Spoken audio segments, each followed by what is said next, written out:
사도행전 1장 6절.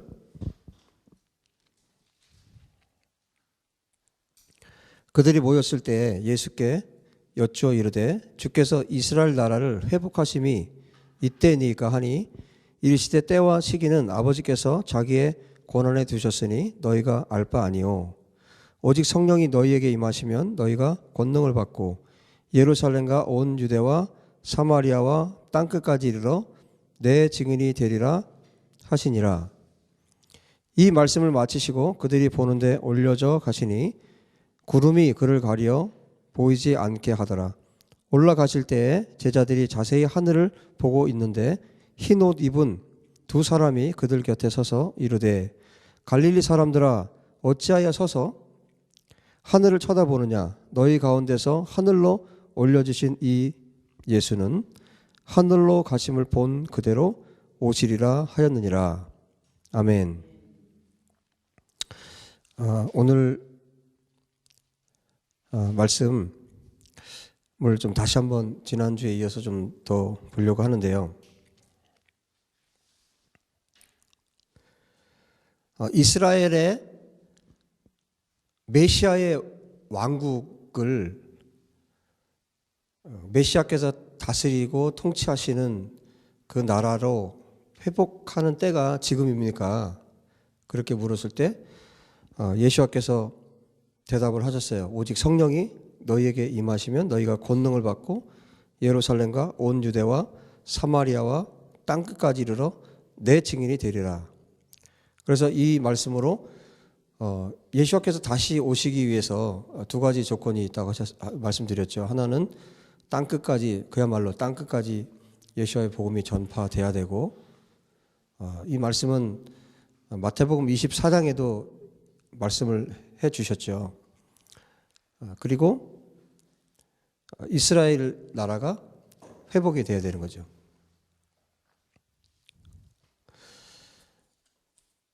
마태복음 13장에 보면 예수님께서 비유를 말씀하실 때 비유는 어떤 것이냐 말씀하셨죠. 한번 보실까요?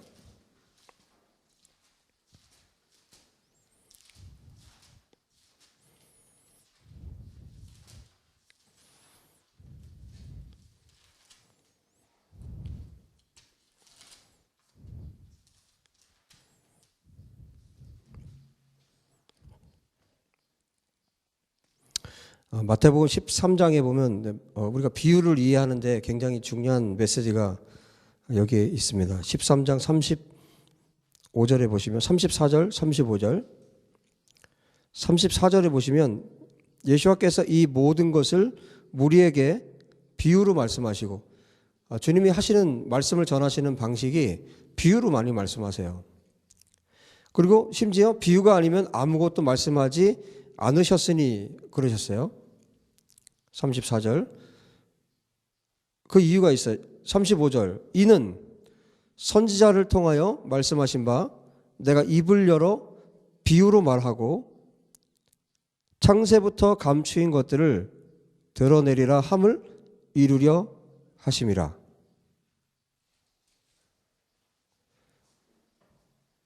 자, 이 35절의 말씀은 시편 78장 2절의 말씀이에요. 이 말씀을 인용하고 있는데 비유는 어떤 것이냐면 입을 열어, 내가 입을 열어 비유로 말하고, 그러니까 예수께서 입을 열어서 비유로 말씀하시고 그 비유에는 뭐가 담겨 있다고요? 창세부터 감추인 것들을 드러내시는 거예요. 그래서 예수께서 어떤 비유의 말씀을 짤막하게 하나를 하셔도 씨 뿌리는 자의 비유, 감추인 보물의 비유, 이런 짤막짤막한 비유를 말씀하셔도 그 비유 안에는 창세로부터 감추어진 것들이 담겨 있는 거예요. 그러니까 어마어마한 내용들이 그 안에 포함되어 있는 거예요. 그래서 비유를 우리가 설명하거나 비유를 이해할 때 그냥 어떤 단정지어서 이 비유는 이런 말씀이야 라고 하면 거의 100% 틀리게 돼 있어요. 그만큼 창세로부터 숨겨진 것들을 감추인 것들을 드러내신 것이 예수님의 비유예요. 그래서 심지어 구약 성경 전체에 구약 39권이 있는데 구약의 모든 역사를 지나서 예수님께서 오셨잖아요. 육체로 오셨죠. 그리고 이 땅에 오셔서 비유로 하나님 나라를, 또 하나님 나라의 왕이신 하나님이 어떤 분이신지를 드러내셨어요. 그러니까 비유를 이해할 때 그 안에 어마어마한 것들이 들어있다는 것을 우리가 생각을 하고 비유를 생각해 봤으면 좋겠어요.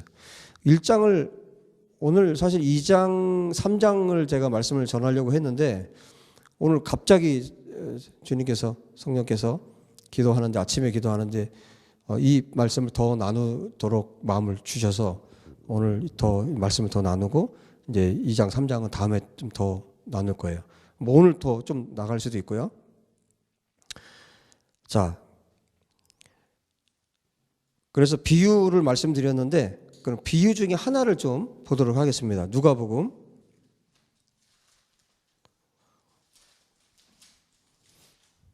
15장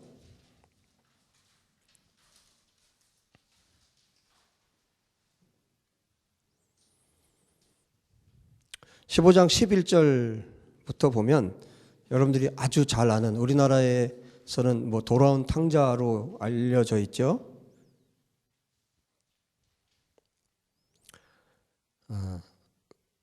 그 비유가 지금 11절부터 나타나 있습니다. 좀 볼게요. 11절. 또 이르시되 어떤 사람에게 두 아들이 있는데, 자, 두 아들이 있었어요. 그래서 여러분들 이 스토리를 너무나 잘 아시죠? 둘째 아들이 아버지에게 요청을 합니다. 아버지, 나에게 돌아올 재산을 주셔서 내가 그걸 가지고 가게 하십시오. 맨 처음에 이제 분깃을 달라고 했죠. 그리고 나서 아버지가 또 그걸 주셨어요. 그 둘째에게 돌아갈 몫을 주셨어요.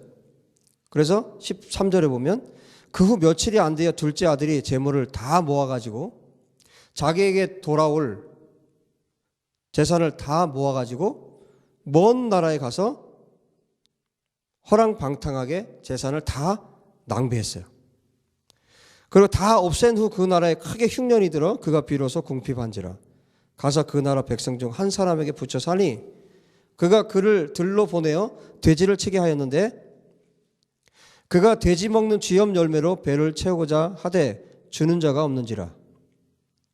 이에 스스로 돌이켜 이르되 내 아버지에게는 양식이 풍족한 품꾼이 얼마나 많은가. 나는 여기서 줄여 죽는구나. 내가 일어나 아버지께 가서 이르기를 아버지, 내가 하늘과 아버지께 죄를 지었사오니 지금부터는 아버지의 아들이라 일컬음을 감당하지 못하겠나이다. 나를 품꾼의 하나로 보소서 하리라 하고. 이제 둘째 아들이 그야말로 여기 지금 하늘과 아버지께라고 그랬어요. 그러면 하나님과 아버지께 죄를 지었다는 것을 돌이키는 거예요. 그래서 품꾼의 하나로 보소서 이렇게 하겠다 하고 그 다음에 자기가 일어났어요. 일어나서 20절 아버지께로 돌아가니라. 그런데 아직도 거리가 먼데 아직 그 아들이 집까지 오지도 않고 저 동구 밖에 저 멀리, 아버지는 근데 그 모습을 알잖아요. 자기 아들이라는 걸 알잖아요. 아무리 거지 같아도. 달려가셨어요. 그 아버지가. 달려가 목을 안고 입을 맞추니 아들이 이르되 아버지, 내가 하늘과 아버지께 죄를 지었사오니 지금부터는 아버지의 아들이라 일컬음을 감당하지 못하겠나이다 하니, 그렇게 말했지만 그러면 거기에 대해서 아버지가 대답을 하셔야 되잖아요. 아버지는 종들에게 이르되, 그 아들의 말에 대해서는 아버지께서 대답을 안 하세요. 그 다음 행동을 하세요. 하인들에게, 종들에게 제일 좋은 옷을 내어다가 입히고 손에 가락지를 끼우고 발에 신을 신기라. 이제 너가 품꾼 중에 하나가 아니라 넌 내 아들이라 이런 뜻이에요. 가락지를 끼우고 신을 신겼다는 얘기는 그러니까 주인들에게만 있을 수 있는 행동이에요. 지금 아버지는 저 거리가 먼데도 아들을 알아보고 달려갔죠. 몇 날 며칠을 기다리신 거예요. 돌아올 때까지, 나갈 때부터 지금까지 기다리신 거예요. 그리고 아들로서 다시 받아 주셨어요. 거기다가 살진 송아지를 끌어다가 잡으라. 우리가 먹고 즐기자. 이 내 아들은 죽었다가 다시 살아났으며 내가 잃었다가 다시 얻었노라 하니 그들이 즐거워하더라. 지금 이 비유 안에도 여러 가지 많은 해석을 할 수 있고 많은 다양한 의견이 나올 수 있어요. 근데 오늘 저에게 주신 말씀은 지금 이 작은 아들, 둘째 아들과 이 큰 아들이 누구냐는 거예요.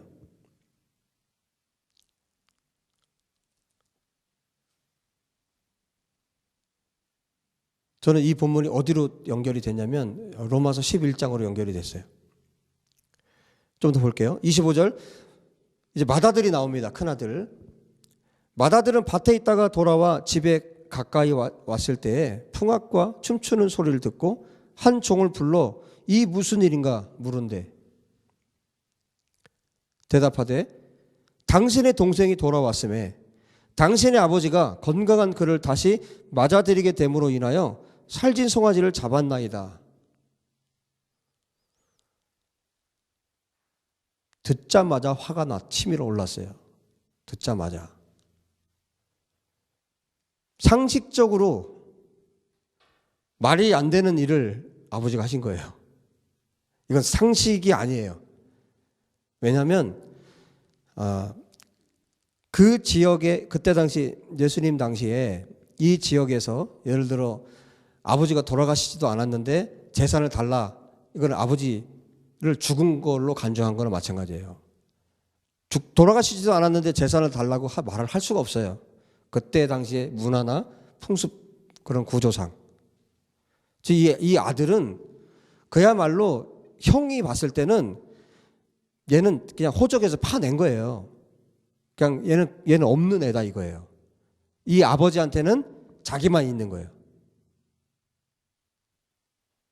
이게 누구의 태도냐면 유대인들의 태도입니다.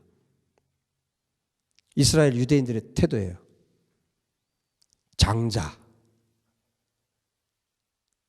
그리고 아버지의 모든 것을 물려받을 사람. 이 큰아들이에요. 이 큰아들의 모습이에요. 실제로 아버지께서 여기 그 다음에 말씀하세요.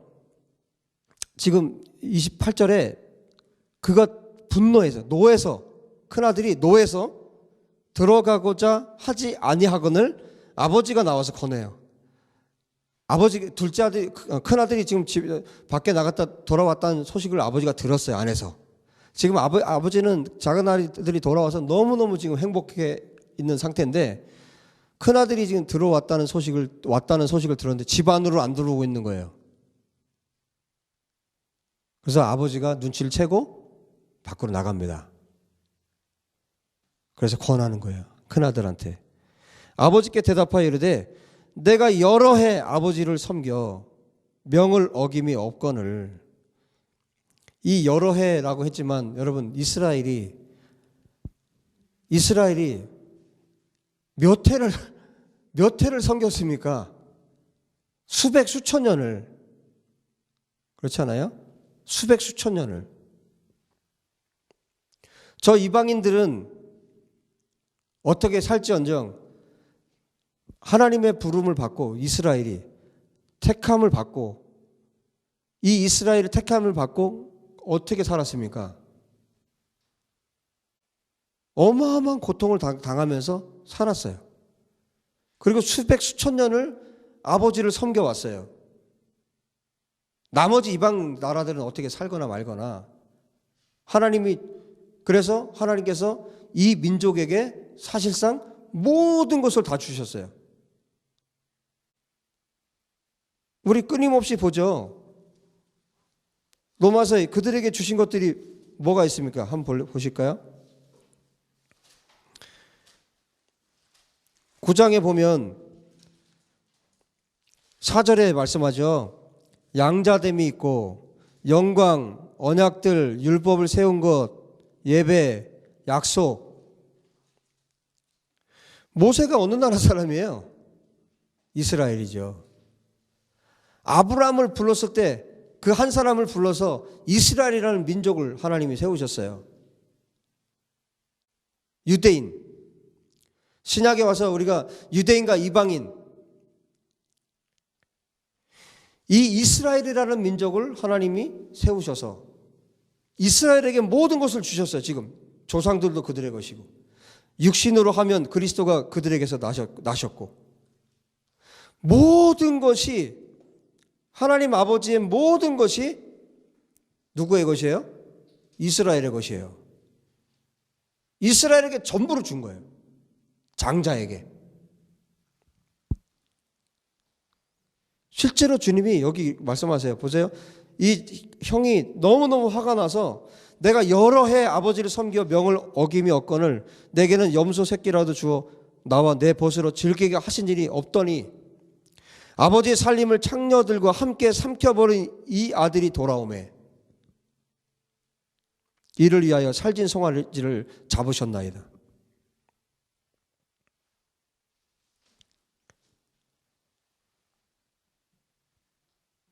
아버지 나를 위해서는 한 번이라도 잔치 벌려주신 적 있으세요? 이 얘기예요.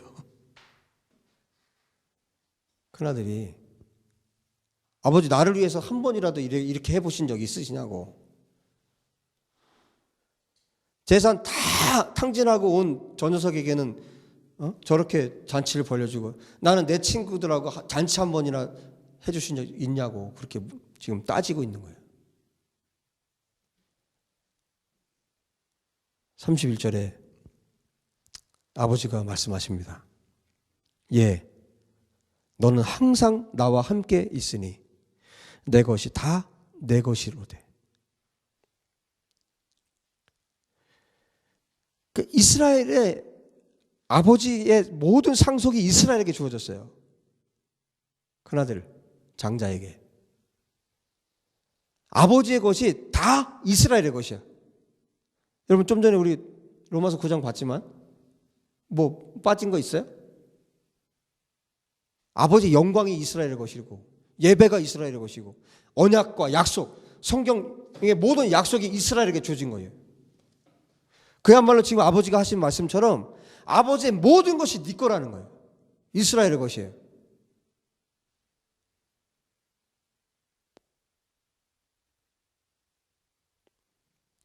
그런데 아버지가 그 다음에 얘기하세요. 내 것이 다 내 것이고 내 동생은 죽었다가 살아났으며 내가 잃었다가 얻었기로 우리가 즐거워하고 기뻐하는 것이 마땅하지 않겠느냐.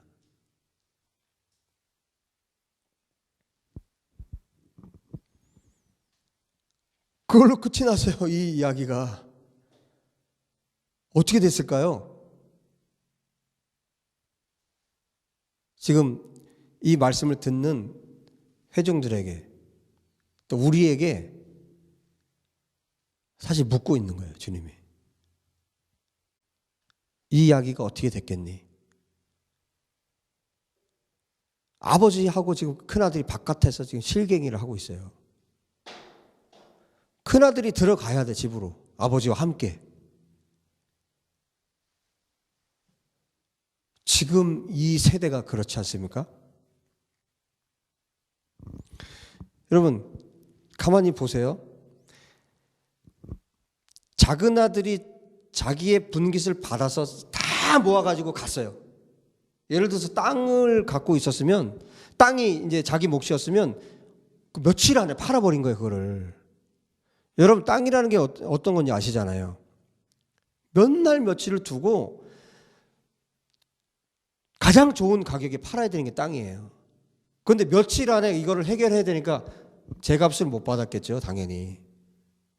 헐값에 넘긴 거예요. 재산을 얼른 모은 거예요. 그러고 가지고 갔어요. 그러면 나머지 것들은 누구의 것이에요, 이제? 큰아들 몫이에요. 작은 아들 몫은 없어요, 이제. 자기 건 다 가져갔어요. 지금 송아지, 뭐 가락지, 신발 다 했는데 이거 누구의 것이에요? 따지고 보면 큰아들 거예요. 큰아들이 나중에 받을 몫이에요, 다. 그 화가 더 나지 않겠어요? 화가 더 치미는 거예요. 기독교에서 구약 성경을 기독교 거라고 얘기를 하니까 유대인들이 화가 나는 거예요. 그럼 우리 책이라. 너희들은 신약만 가지고 너희들 거라고 그래. 구약 성경은 우리에게 하나님이 주신 거야. 유대인들 입장에서. 왜 그걸 너희들 거라고 그래? 이방인 너희들 게 아니야. 그건 이스라엘에게, 우리에게 주신 하나님의 말씀이야. 너희들이 유대인이야? 너희들이 이스라엘이야? 왜 내 것을 너희들 거라고 해? 이스라엘이, 유대인들이.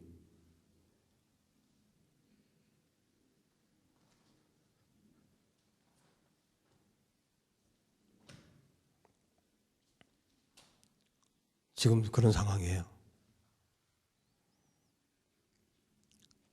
큰아들인 유대인들의 마음은 강팍해져 있고 다 지금 딱딱해져 있고, 그런데 마지막 잔치는 어떻게 될까요? 지금 이 집에 두 아들을 가진 이 집에 이 아버지가 진짜 즐거운 잔치를 하시려면 어떻게 해야 될까요? 이 큰아들이 즐겁게 들어가야 돼요. 그럼 작은 아들은 로마서 11장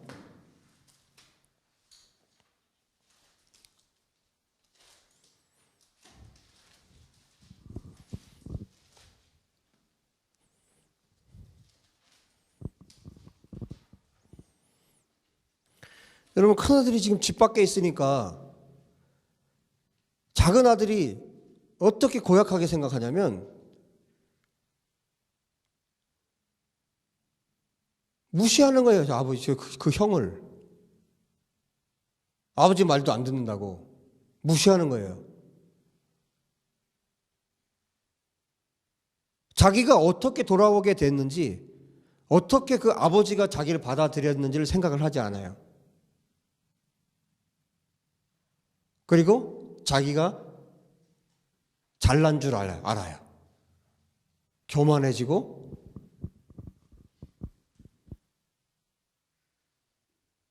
그런데 이 그림은, 지금 말씀드린 이 작은 아들이 교만해진 이 그림은 하나님의 그림이 아니에요.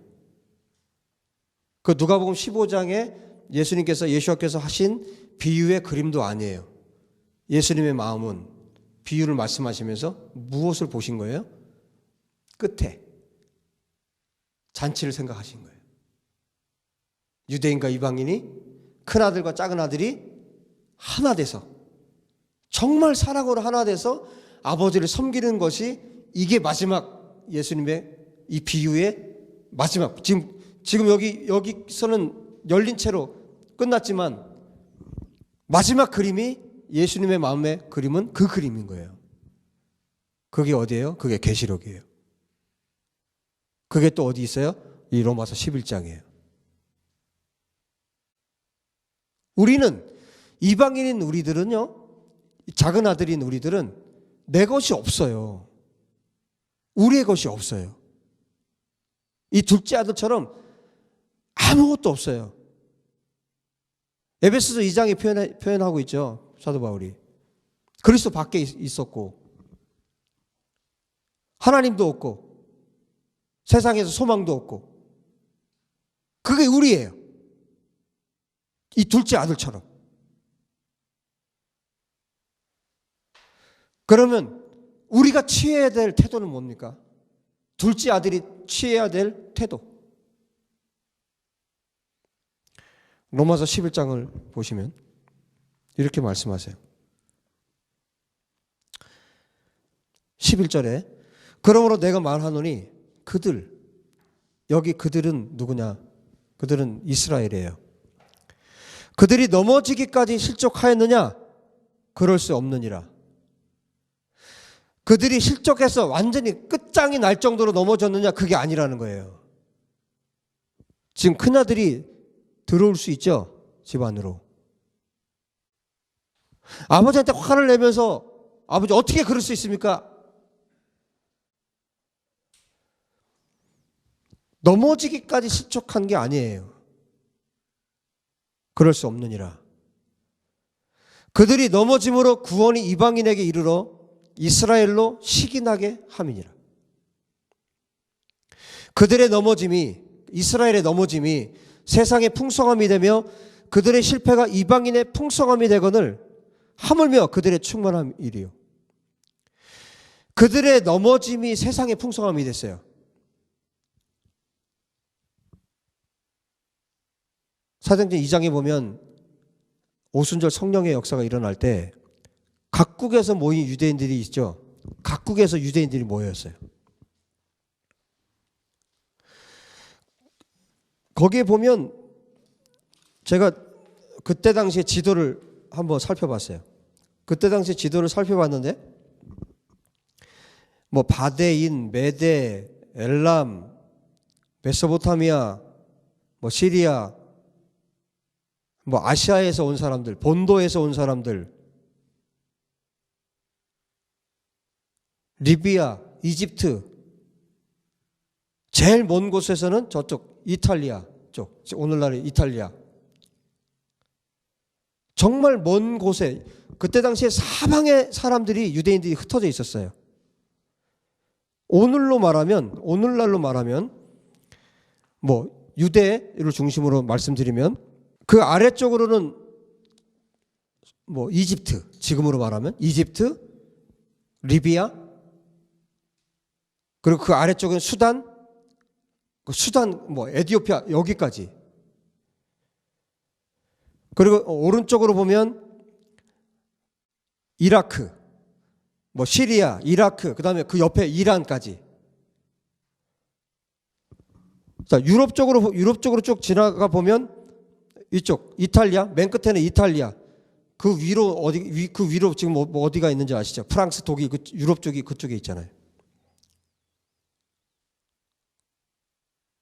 그리고 또 위쪽으로는 오늘날로 말하면 루마니아 같은 곳. 그때 당시 뭐 그리스. 제가 그때 당시 지도인데 어마어마한 지역에 이 사람들이 퍼져 있었어요. 유대인들이. 그런데 오순절을 지키기 위해서, 오순절 절기를 지키기 위해서 이 사람들이 다 모인 거예요. 그 오순절에 요엘 선지자가 예언했던 말씀. 요엘 선지자가 예언했지만 이 오순절에 성령을 부어주실 것을 언제 하나님이 계획하셨냐면 창세전에. 어마어마한 시간을, 우리 생각에는 그렇죠. 우리 인간의 시간은 어마어마한 시간. 하나님은 하루가 천년 같으신 분이지만, 그러니까 우리의 시간으로 따졌을 때 어마어마한 시간을 기다려서 이 오순절에 강한 바람이 세차게 부는 것처럼, 불의 혀가 갈라지는 것처럼 강력한 성령의 역사가 있었어요. 왜 그렇게 강력하게 임한 줄 아세요? 너무너무 오래 기다리셨거든요. 하나님께서 그날에 부어주시려고. 어마어마한 일이 일어난 거예요. 세계 각국에. 그야말로 그때 당시로 말하면 지금은 또 다르죠. 그때 당시는 이게 전 세계예요. 어마어마한 곳에 지금 흩어져 있는 거예요. 이 사람들이 다 모였어요.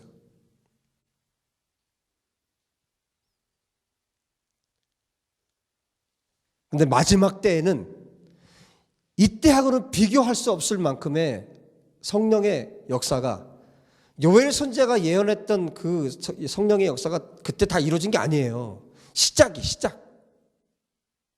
시작을 보여주신 거예요. 그럼 끝은 얼마나 강력하겠냐고요. 지금은 제가 보여드리는 이 지도, 이 범위 내지만 이 마지막 때, 오순절에는 그랬지만 마지막 때 성령께서 역사하실 때는 전 세계인 거예요. 그리고 전 세계에서 이 이스라엘 백성들을 불러 모으실 거예요. 전 세계의 재물을 예루살렘으로, 이스라엘로 하나님이 모으신다고 이사야 60장에 말씀해 주고 계세요. 온 열방에 흩어져 있는 사람들을 불러 모으실 거예요. 그리고 하나님의 큰 일을 행하실 것입니다. 우리 이방인들이 지금 해야 될, 하나님 앞에서 또 이스라엘, 그들이 완전히 넘어진 게 아니에요. 하나님이 그들을 통해서 행하실 위대한 일들이 지금 진행되고 있는 거죠.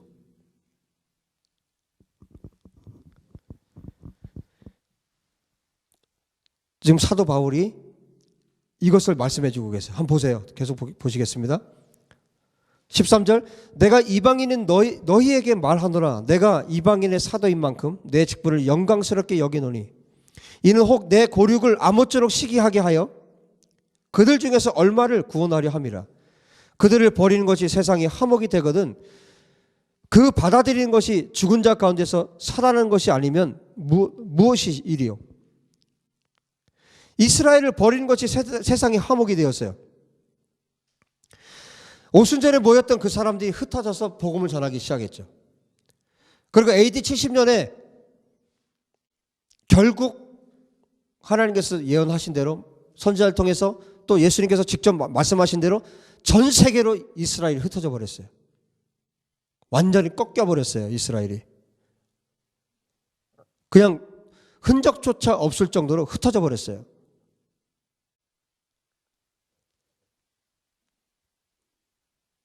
왜?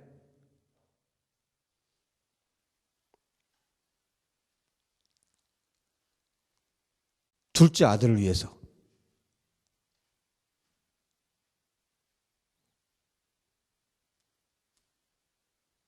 이방인들을 위해서.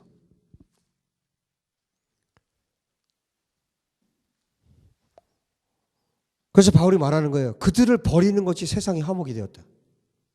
이스라엘을 버리는 것이 단순히 이스라엘의 죄 때문에 이스라엘이 저렇게 멸망하는 것이다. 그게 아니에요. 하나님의 계획은 이스라엘의 이 넘어짐을 통해서 열방을 구원하시는 것이 하나님의 계획이었어요. 그들을 버리는 것이 세상의 화목이 되거든 그 받아들이는 것이, 이스라엘 받아들이는 것이 죽은 자 가운데서 살아나는 것. 이스라엘 받아들이는 것이 부활이 아니고 무엇이겠느냐? 제사는 처음 익은 곡식가루가 거룩한 즉 떡덩이도 그러하고 뿌리가 거룩한 즉 가지도 그러하니라. 처음 익은 곡식가루가 거룩해야 떡덩이도 거룩하고 뿌리가 거룩해 가지도 거룩하다. 17절. 또한 가지 얼마가 꺾였는데 돌 감람나무인 내가, 이방인들, 그들 중에 접붙임이 돼요. 돌 감람나무는 이방인들이 접붙임돼요. 참 감람나무 뿌리의 진액을 함께 받는 자가 되었은즉. 참 감람나무이신 예수와의 진액을 함께 받는 자가 되었다.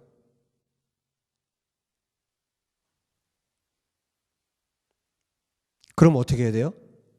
둘째 아들들은 18절에 그 가지들을 향하여, 그 꺾였다고, 너희들 꺾였지?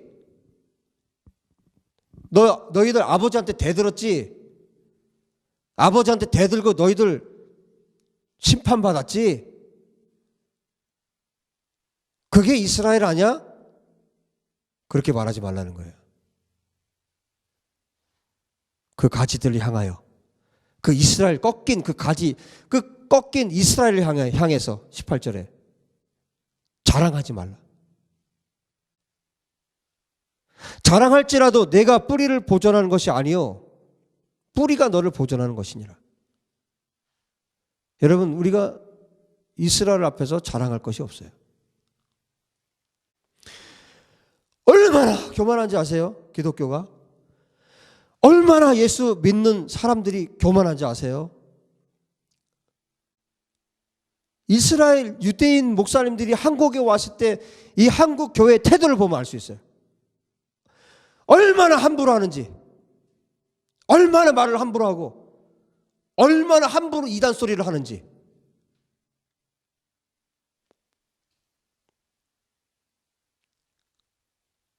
둘째 아들이 지금 큰 아들을 향해, 자기 형을 향해서 손가락질하는 거예요.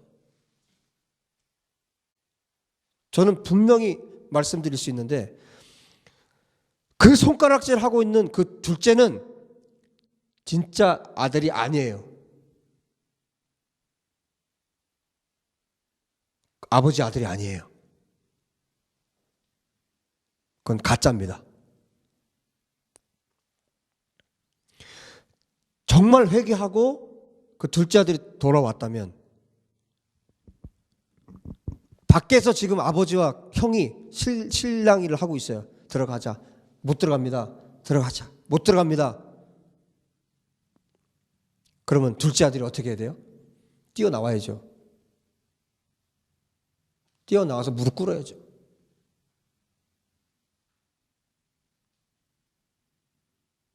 무릎 꿇고 아버지에게 그리고 형에게 용서를 구해야죠.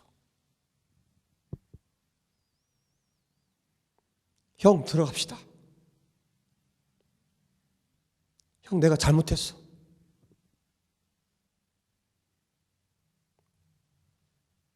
내가 잘못했어.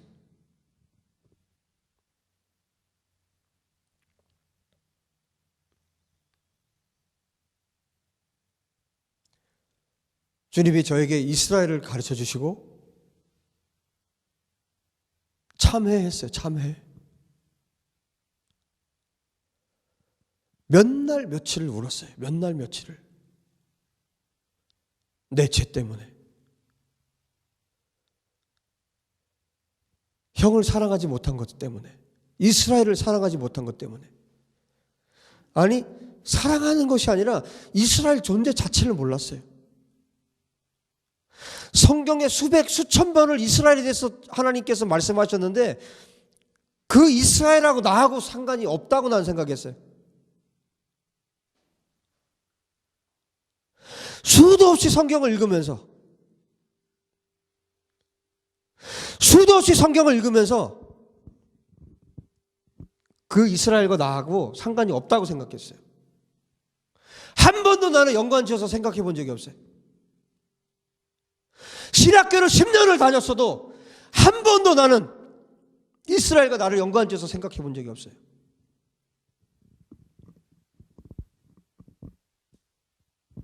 하나님과 내가 상관이 없었던 거예요. 예시야와 내가 상관이 없었던 거예요. 유대인의 왕이신 예시야와 내가 상관이 없는 사람이었던 거예요.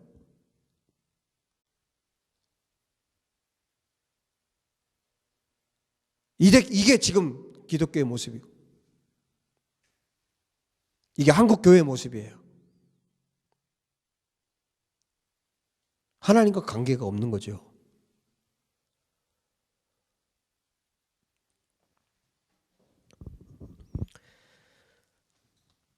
그 가지들을 향해서 자랑하지 말라. 우리가 지금 무엇으로 사는지 아세요? 이 큰아들에게 준 것으로 우리가 살고 있어요. 큰아들에게 준 언약, 약속, 예배, 영광, 하나님의 말씀, 그리스도, 메시아 다 이스라엘에게 하나님이 주셨어요. 다 큰아들 거예요. 다 이스라엘의 것이에요. 여러분들이 예수님을 믿고 거듭나셨어요? 그러면 여러분들은 이스라엘에게 주신 것으로 지금 살고 있는 거예요. 우리가 그렇게 살고 있는 거예요.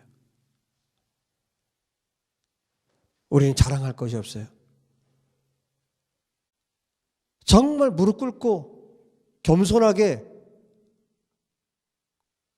그분들에게 주신 이스라엘에게 주신 것들을 예수와의 죽음을 통해서 우리에게 오게 하신 그 하나님 앞에 우리가 엎드려 경배해야 되고, 이 은혜가 오기까지 통로가 되어준 이스라엘 큰아들 유대인들에게 감사해야 되고, 결코 교만해서는 안 됩니다. 자랑해서도 안 됩니다.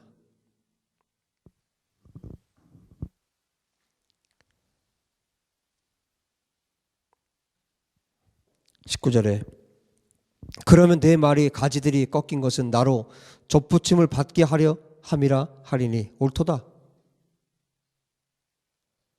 그들은 믿지 아니함으로 꺾이고 너는 믿음으로 섰느니라. 이스라엘이 믿지 않아서 꺾였어요. 그리고 너희는 믿어서 너희들이 서게 됐다. 높은 마음을 품지 말고 도리어 두려워하라. 하나님이 원가지들도 아끼지 아니하셨은즉, 원가지 누구예요? 이스라엘. 너 누구예요? 이방인. 우리여 너도 아끼지 아니하리라. 원가지를 잘라내신 하나님, 너도 아끼지 아니하리라. 지금 하나님께서 원가지를 잘라냈으니까 너희도 잘라내겠다. 너희도 구원에서 떨어질 수 있다, 이런 얘기예요? 그 얘기가 아니에요. 더 엄청난 얘기를 하고 계신 거예요.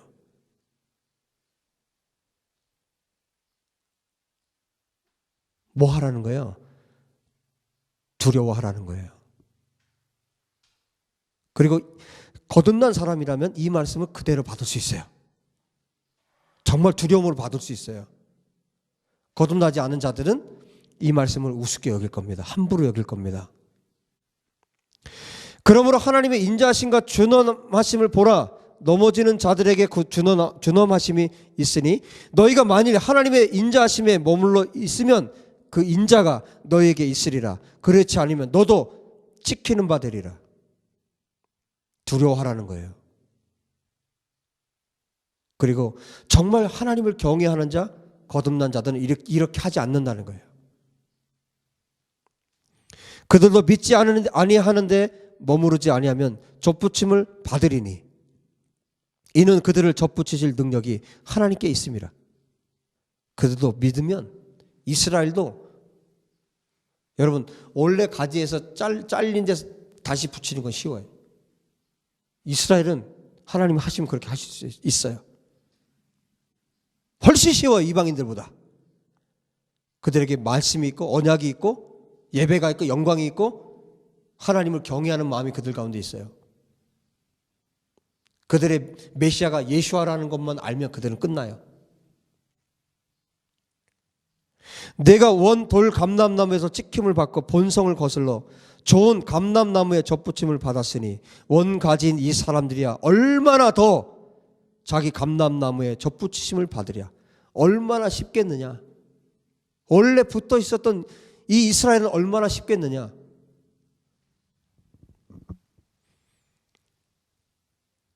그날이 올 것입니다.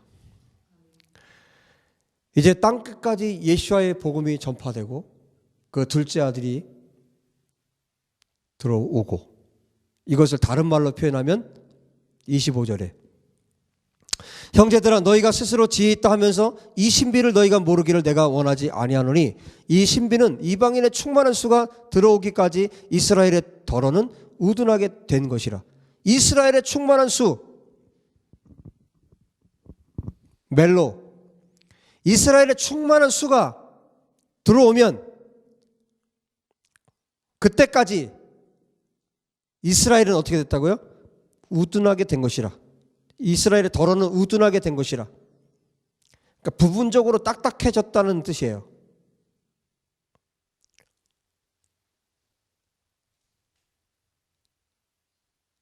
둘째 아들이 집으로 들어왔어요. 그럼 어떻게 되는 거예요? 그 끝에 어떤 일이 벌어진 겁니까?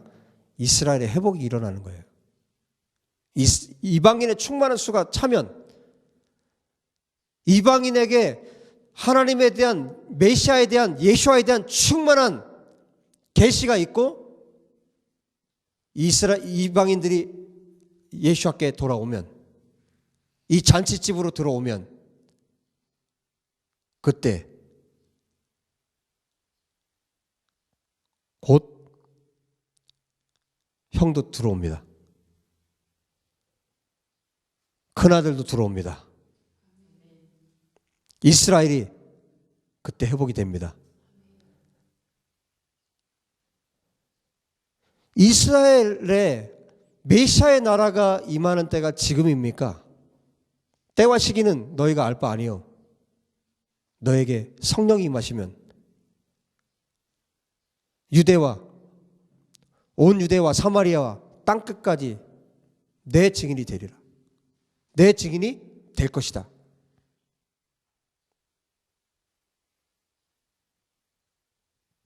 땅끝까지 복음이 전파돼서 둘째 아들이 들어오면 이방인의 수가 차면 충만해지면 이 말씀이 충만해지면 그때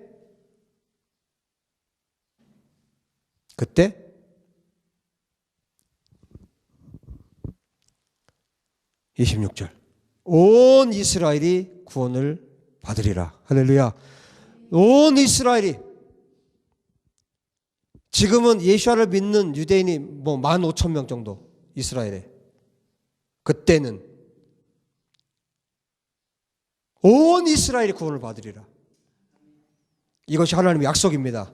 이것이 하나님의 말씀입니다.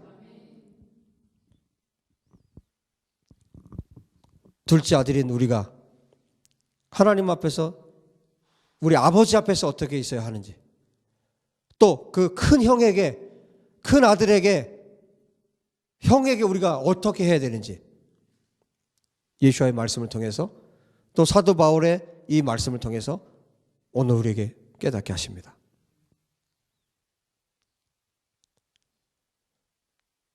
우리가 지금 누리고 있는 이 모든 것들이 이스라엘 없이는 불가능한 것이었어요. 이 모든 것들을 이스라엘에게 주셨고 예수께서 죽으심으로 말미암아 이스라엘에게 주어진 모든 것을 우리도 받을 수 있도록 이스라엘에 접붙여질 수 있도록 하나님께서 이 계획을 지금까지 진행해 오고 계신 거예요. 여러분, 예수와의 다시 오심을 위해서 우리 이스라엘의 회복을 위하여 기도합시다. 예수와의 다시 오심을 위하여 열방의 땅끝까지 복음이 전파되도록 기도합시다. 왜냐하면 그 마지막 하나님께서 계획하신 이 계획들이 이루어질 때 비로소 온 열방에서 하나님의 이름이 높아질 것이기 때문에 그래요. 이 모든 하나님의 계획에 우리 인생의 모든 마지막 초점이 하나님께서 영광을 받으시는 것에 초점이 있어야 합니다. 왜냐하면 예수께서 그렇게 사셨고 우리 제자된 교회들에게 그것을 요청하고 계시기 때문에 정말 겸손하게 아버지 앞에 갑시다. 그리고 우리 형 이스라엘에게 감사합시다. 그리고 그들을 축복합시다. 다 같이 기도하겠습니다. 하나님, 우리의 교만함을 이 시간 아버지 앞에 내려놓습니다. 그리고 우리 이 기독교의 죄악을 교만한 죄를 용서해 주시고 열방의 교회들의 죄를 용서해 주시고 열방의 이방 교회 십자가를 세우고 교회라고 말하는 모든 교회가 사람들이 하나님께로 돌이키게 하여 주십시오. 다 같이 기도합시다. 하나님 아버지, 이 시간 주 앞에 간절히 기도합니다. 하나님, 우리가 이 진리 가운데 이 복음 안에서 하나님 앞에 회개함으로 주 앞에 나아갑니다. 하나님, 우리의 교만함을 하나님 용서하여 주옵소서.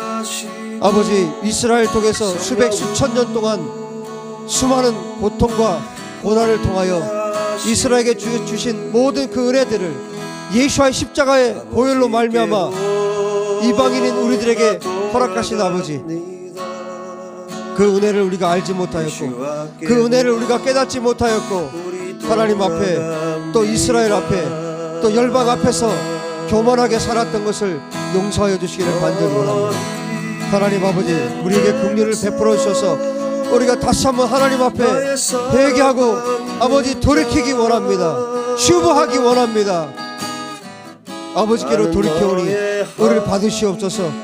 우리가 아버지께로 나아갑니다. 둘째 아들처럼 회개하고 일어서서 아버지를 향해 달려갑니다. 아버지, 우리를 긍휼히 여기십시오.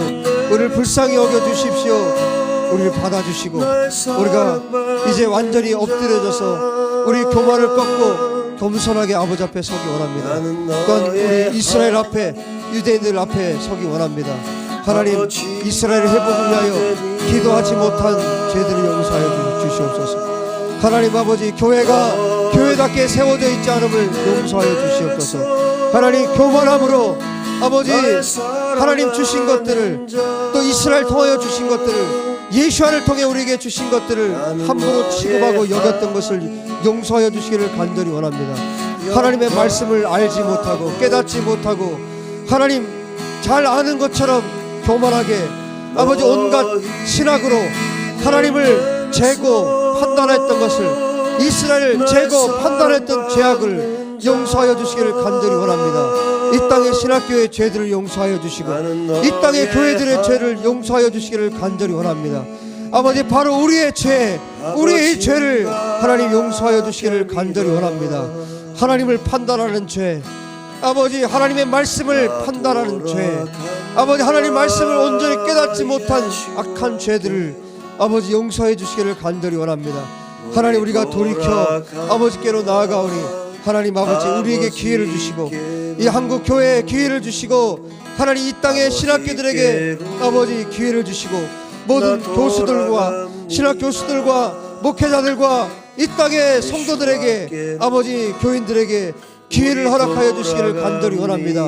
하나님의 말씀 앞에 다시 엎드리게 하여 주시고 아버지 성령의 도우심을 구하오니 하나님 우리의 죄를 용서하여 주시옵소서.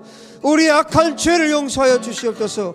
우리의 악하고 더러운 우리의 죄를 용서하여 주셔서 우리가 돌이켜 아버지께로 나아갑니다. 하나님, 우리가 이스라엘과 함께 아버지께로 나아갈 수 있도록 우리에게 긍휼을 베풀어 주옵소서. 우리가 한 세 사람으로 유대인과 이방인이 하나 되어 한 성령 안에서 예수 그리스도로 말미암아 아버지 하나님께로 나아가는 이 에베소서 2장의 말씀이 또한 우리 가운데 이루어지고 열방 가운데 이 한국 교회 가운데 이루어질 수 있도록 하나님 아버지 역사해 주시기를 간절히 원합니다.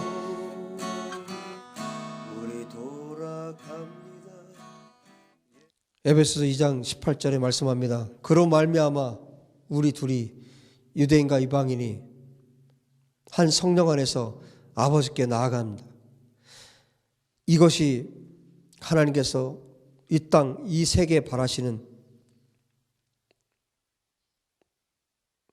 열방의 모습입니다. 둘째 아들과 큰 아들이 함께 아버지와 함께 들어가서 그 잔치에 들어가는 것, 유대인과 이방인이 한 성령 안에서 기쁨과 즐거움으로 아버지께 나아가는 것, 하나님 이 일이 속히 이루어지기 원합니다. 예수와의 복음이 땅끝까지 전파되게 하여 주시고 이스라엘이 회복되게 하여 주옵소서. 아버지의 말씀을 이루어 주십시오. 이 약속의 말씀을 이루어 주십시오. 그 열방의 교회들이 완전히 갈아엎어지고 겸손해지게 하여 주십시오. 이 땅의 신학교와 교회들이 완전히 갈아엎어지게 도와주십시오. 우리가 완전히 갈아엎어지게 도와주십시오. 완전히 변화받을 수 있도록 도와주십시오. 하나님의 말씀 앞에 엎드리고 순종할 수 있도록 기름 부어주십시오. 우리 가운데 그 일을 시작하여 주십시오.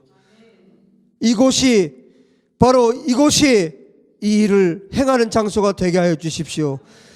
우리가 하나님 앞에 쓰임 받을 수 있도록 먼저 우리가 완전히 변화되게 도와주십시오. 하나님의 말씀으로 완전히 갈아엎어지도록 역사해 주십시오.